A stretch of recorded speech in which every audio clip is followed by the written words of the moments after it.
hearing good news on Bradbury. Is that correct? That he could be going? As I've heard as of last night, he's fine. That's all I was told is he's fine. It doesn't mean he's cleared concussion protocol, but it means he's out there at least practicing. And he's had an extended time off. You know, he got injured last Thursday. Right. And usually, even when a player gets injured on a Sunday, unless it's something extremely severe, by Thursday or Friday the following week, they're cleared and good to go for the following game. Right. You know, haven't seen anything. I don't know if you have. I haven't seen anything that says nothing. Bradbury's cleared and good to go. But, you know, I'm told he's fine, so I'm going on that as of right now. Yep. Haven't heard anything official on him, so we're just waiting to find. Obviously, that's a big one. Blankenship coming back would be a big one. We know they're going to be without Nakobe Dean, but you don't want to be in the same spot you were in last Thursday night, Derek, where it's just a bunch of young guys, you know, other than Slay. It's a bunch of young guys running around in the secondary. You know, the good news is you had, like, Cunningham stepped up at the linebacker spot. I thought he played very well. That's a good thing. The other good thing is you are going to have younger guys playing on Monday, but at least you will have more time for these guys to kind of get used to what they need to do for their roles, what they're going to be asked to do, et cetera. So that should be good news, at least a little bit more time to prep. Yeah. Everything is in this team's favor right now in terms of you're 2-0. You have a lot of things to clean up on both sides of the football. Bodies that fell by the wayside. And, you know, you're right. I misspoke. Bradbury got hurt week Sunday against the Patriots. Yeah. My bad. So it'll be 3 weeks in a day. Yeah. I appreciate the clarity. Yeah. Or 2 weeks in a day. So he's had more than enough time to get ready. Yeah. You have a lot of time to do some soul searching. And your next opponent is not really one of the so-called heavyweights in the NFL or the NFC for that matter. Right. You know, luckily you're not facing Dallas or San Francisco with all these question marks coming up. Mm-hmm. You know, you're facing a Tampa Bay team that you cannot overlook. Yeah. With Baker Mayfield, who's playing extremely well.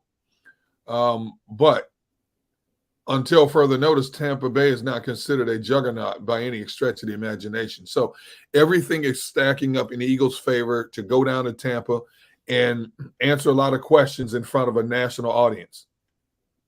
Yeah, I mean, what we don't know right now when it comes to Tampa is, listen, winning in Minnesota week 1 on the road is a good win, in my opinion. I know Minnesota's 0-2, but I think that's a good win for a team that we didn't have high expectations for. Right. I take nothing away from the fact that they beat the Bears last week. The Bears are a disaster. The Bears should have, like, oh my goodness, you know, like a chalk line around them and the yellow caution tape. Like they're we'll get into them later. What a day they had yesterday. So that, to me, like, I don't know. I know the Bucs are playing better than we expected, and Baker is doing a good job not turning it over and all those things, taking nothing away from him. But that win last week, I mean, the Bears might be the most dysfunctional team in football right now. I mean, hands down. I don't like to see anybody go through this, but, you know, there was so much speculation, and that's why you have to be careful of what you report. And I'll share with you what I found out because I have a friend who works for the Bears, and I've been texting back and forth with them. You got to be careful what you put out there a lot of times because the initial report, you know, made it seem like, wow, if this is true, what an embarrassing situation for the Chicago Bears. Then you find out maybe some of the stuff that you heard initially is not true. So you got a head coach who hired this guy, and now this guy walks away, and all this stuff starts coming out. You're 0-2. Your quarterback is being critiqued as somebody who's not shown signs of improvement. Yep. And it doesn't look like it's going to get any better for this team anytime soon. Yeah. That you're right. That is what you call a professional mess. Yeah. So just for what it's worth, Ryan Poles, who's the Bears GM today, denies that there was a raid on Hallis Hall. But he wouldn't really give much clarity on the defensive coordinator stepping down. They've been extremely mum on this, Derek. Like, they put a statement out that he's leaving, but I don't think there's some unhappiness there. There's something I think that's going to come out at some point that usually does. We'll see.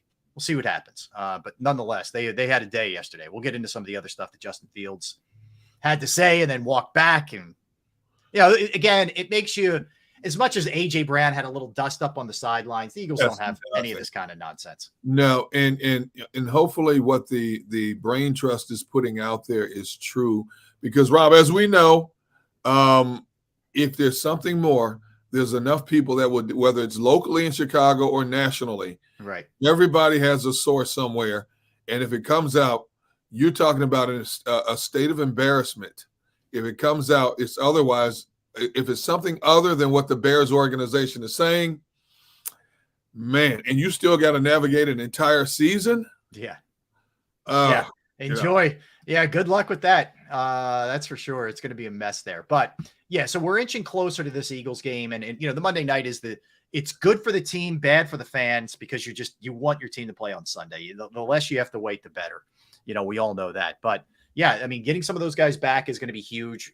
If Blankenship comes back from the ribs, if Kenneth Gainwell comes back from the ribs. I mean, I just think about the options you have at running back if Gainwell's healthy with all four guys. I wonder who would – see, I think Swift would start. I think Gainwell would get touches. Yep.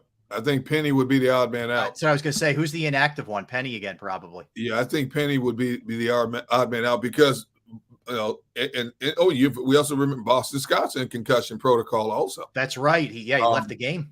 Yep. He's the return guy. So Scott would be up before Penny. That's right. I still don't understand this Penny situation. I really don't. But obviously there's something. I always thought Boston Scott would be fourth on the depth chart, but it's quite obvious that Penny has slipped down to number 4 on the depth chart, which means there's no guarantee he could finish the season with this team, depending on what they think of him, And his money's non-guaranteed. No. The thing is, though, once you make the 53, you're automatically guaranteed your salary for that season. Right. But he has no guaranteed money, upfront money beyond that. So, that's – and Howie does not like to eat, cap money unless he absolutely has to. So, if they decide to part ways with Penny and bring in another running back, that tells you exactly what they thought of him in terms of how he deteriorated from training camp up until this point of a season. Yeah, it's crazy. I mean, he's still a young man. I know he's had a lot of injuries. It seems like they never – I mean, he was playing late in preseason games. Yeah. Which is not a good sign for a veteran. Well, in his case, who else were you going to play? I mean, I know, and he needs reps. He also needs reps bad. But you're right. Him playing that late into a game in the preseason was a little eye-opening because you still had a couple of guys just trying to get film out there. Yeah. To catch on with another team. Have the injuries taken that much of a toll on him to the point where he's not all the way back to what he was? And obviously the team never openly admitted it. Nobody in the media has come out and addressed that issue as well. But I just thought for sure at the very worst, he would be the number 2 back in his offense. I wonder, I don't know. I mean, I think it's food for thought, right? For sure with what's happening with him, but I wouldn't be in any rush to get rid of Rashaad Penny. I just, you see what's sort of left out there, man. It isn't great. So I think I prefer that he's here. Let me put it to you that way. I agree. Just as an insurance policy, no question about that. His money is already under the cap, and obviously it's not straining their cap in case they have to do something else. I would keep him for an insurance policy as long as he's healthy. Mm-hmm. I don't want to see a report saying, Eagles waive him with, put him on IR with, they pay him off when they get rid of him. Yeah, I know what you mean. That's called. I think he does have some value, especially in short yardage situations. Strong lower leg drive, running back. Doesn't seem to have that breakaway, especially the way the Eagles are running the ball against Minnesota. He doesn't appear to have that breakaway. It's like 3 yards and 4 or 5 if you're lucky. Yeah, he's not a burst guy. Not anymore. No. And again, I go back to I don't know if the injuries have taken a toll and caught up to him yet, but I definitely would try to keep him as an insurance policy compared to what you would be looking for in the open market. Yeah, no question. I mean, look, the one thing is, I would say Swift is sort of medium, but the other two guys are small. I would still want a guy around with a little bit of size, like he has. That's for sure. But yeah, it is interesting. JM brings up a good point. I was surprised by this yesterday as well, and we talked about it. I can't believe Kareem Hunt got $4 million. Like, I was expecting 1.5, 2. But for a guy who sat it out, wrote it out, it paid off for him. But for sure. But I don't see anybody else getting anywhere near that kind of money, like a Leonard Fournette or somebody else who's still out there. No chance. Well, I mentioned on the show when we talked about the prospects, he was at the top of my list to go back to Cleveland because he knew that system well. Yeah. And obviously he was sitting out waiting for the best possible offer. I believe Cleveland was so desperate that they had to up the ante a little bit. If I'm Kareem Hunt, first thing I'm thinking is, okay, well, how bad do you want me here? I really don't have to come back here, which is a little bit interesting considering Kareem's never made that big money, Right. But Kareem held the cards. Cleveland was desperate. They could have approached Leonard Fournette. They could have approached some other backs, but like I said the other day when we discussed this, he is the first candidate up because he knows that system. He knows how the Browns do things. He knows that offensive line. He knows the zone running scheme that they have. He's the perfect fit to bring back in there. And lo and behold, that's exactly what they did. But you're right, giving him $4 million, I was a little surprised by that. But that just goes to show you how desperate Cleveland was to get somebody who could help pick up that slack lost by Nick Chubb. Yeah, I agree with you. So give me your overall sense here, Derek. As I mentioned, I gave you the countdown, how far away we are, et cetera. But what is your sense of this team right now? Is it just you can't really come to any kind of conclusions this early? You're seeing things that you expected. What are things that surprised you? Where are you Eagles-wise right now?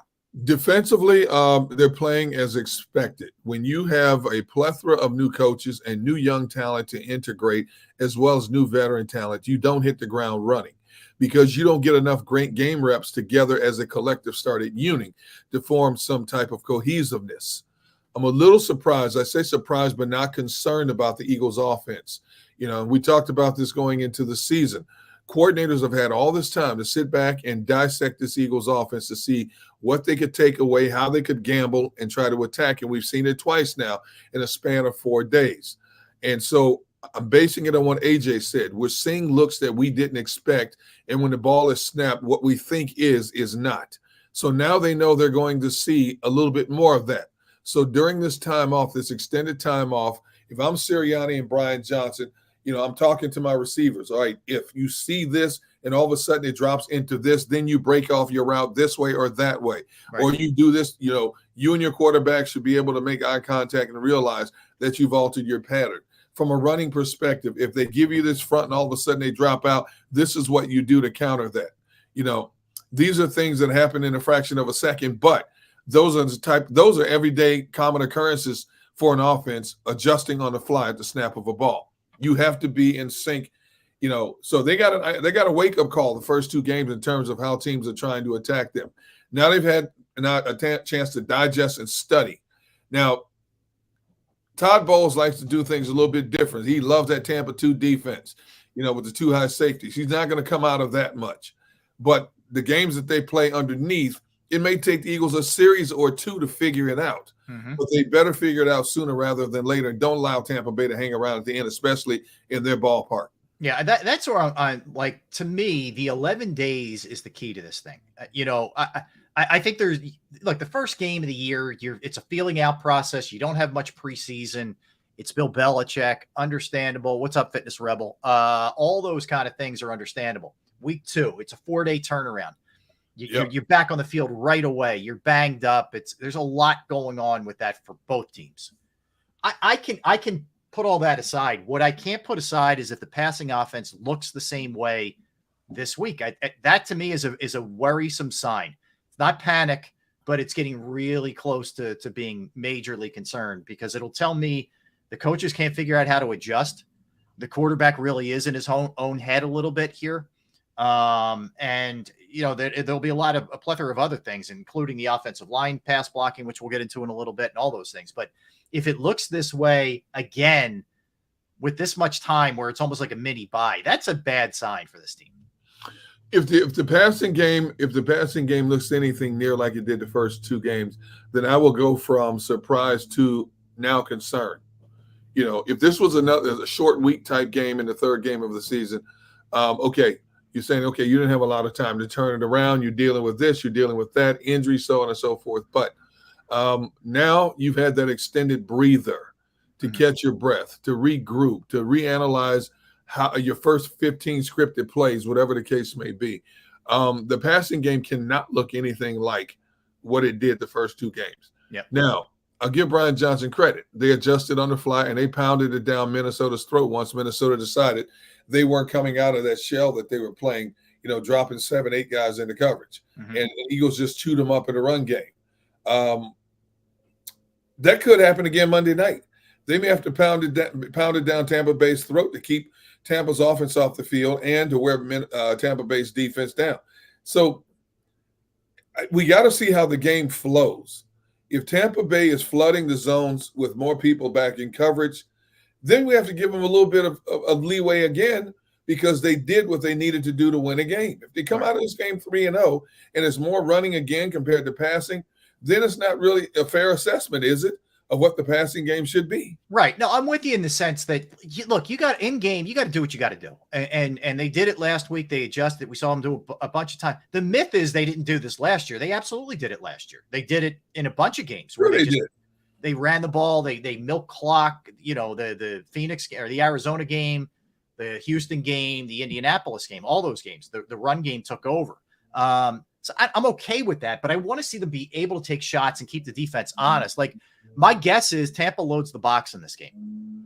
Yeah. And they're going to say, or maybe they take the approach that the teams took the first 2 weeks, where we're not going to let you run or throw, down the field. Yeah. If you're going to beat us through the run, you're going to beat us through the run. I don't know. I mean, Todd Bowles is a really adept defensive mind. Yes. That much I know. And he's going to take a little bit from here, a little bit from there, what Belichick did, what Flores did, what he thinks.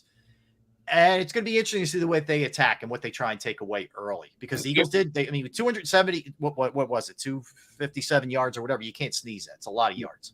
There's one thing I expect to see Tampa do that I'd be surprised if they didn't, is that if their edge rushers emulate what both New England and Minnesota did, rush to a certain point, hold your ground, and keep Jalen in a corral and don't let him dip to the outside. I would be surprised if Tampa Bay didn't try at least that aspect of their scheme in terms of trying to defend Jalen. In terms of what kind of games they're going to play, because Todd Bowles likes to blitz also. Mm-hmm. Are they going to blitz? And if so, can Jalen find the hot read quick enough to get rid of the ball? Are we going to be talking about, again, him missing wide open receivers? Will Tampa Bay be able to force turnovers with whatever scheme they come up with? Those are the little nuances we're going to have to look for in terms of, point counterpoint in this matchup Monday night between this Eagles offense and Tampa Bay's defense. All right, let's come back and we're going to dive into what you think the bigger concern is, the issues with the passing game or the injuries on the defensive side. We'll delve into both of those things when we get back. Don't go anywhere. That's Dark On. By the way, 1:30, we'll have Eastern University head football coach Billy Crocker joins us. They played their third game of the season this past week, Gunner, and we will talk to the coach not only about his squad, get his thoughts on the Eagles as well. We'll do all those things when we come back. Don't go anywhere. That's Derek Gunn. I am Rob Ellis. We're Sports Take. All right, let's talk about Bravo Pizza of Havertown. Yes, it's that time, right? 12:30-ish. Got the hunger pains. I know. I'm with you. Bravo Pizza of Havertown is the best. They've been family-owned since 1985. You got Alex and his great crew. They're there 7 days a week, just putting together the most fresh and amazing food each and every day. They have 20 different styles of pizza. They have slices to go. I get the grandma upside down style, which I think is phenomenal. But any way you want it, they'll make it. They have specialized pizza your way. If you're not up for pizza, they have fresh pasta, sandwiches, wraps, wings, salads, you name it. The other great thing is Bravo Pizza of Havertown is all about the community. They have fundraisers for charities, for schools, for little leagues, where the proceeds go to those organizations. Team Foster last week to help servicemen connect with support dogs. And it's just a great, great cause. You can follow them at the Bravo Pizza of on Instagram and Facebook for daily specials and promotions. They're located at 1305 Westchester Pike in the Manoa Shopping Center in Havertown, 1305 Westchester Pike, Manoa Shopping Center in Havertown. Give them a call, 610-446-3810. 610-446-3810. Bravo Pizza of Havertown.